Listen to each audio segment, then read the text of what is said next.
Operator ng DTF dito sa Robinson Space Pangasinan. Gamit po ito ng 5 araw na may total of 10 meters. Ito naman po ang printer head. Napalitan po ito noong January 31.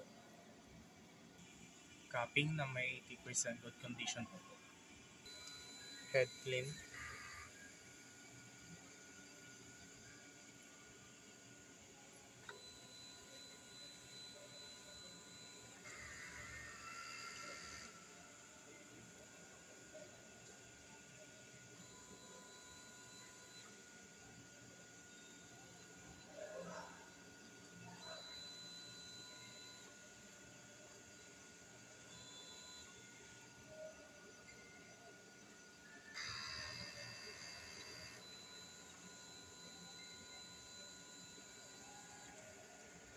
Punasan ng wiper after ng head clean.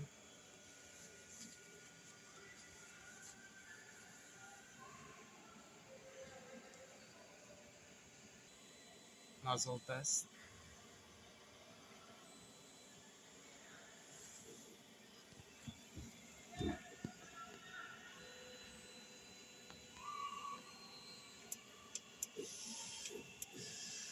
So far, okay naman po siya.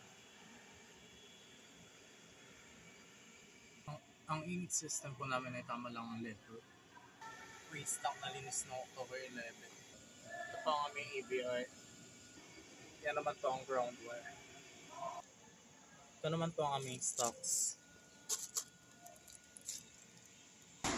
Ito po ang in-use. Ito po ang unused.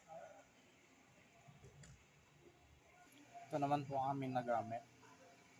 Daily output. Daily checklist.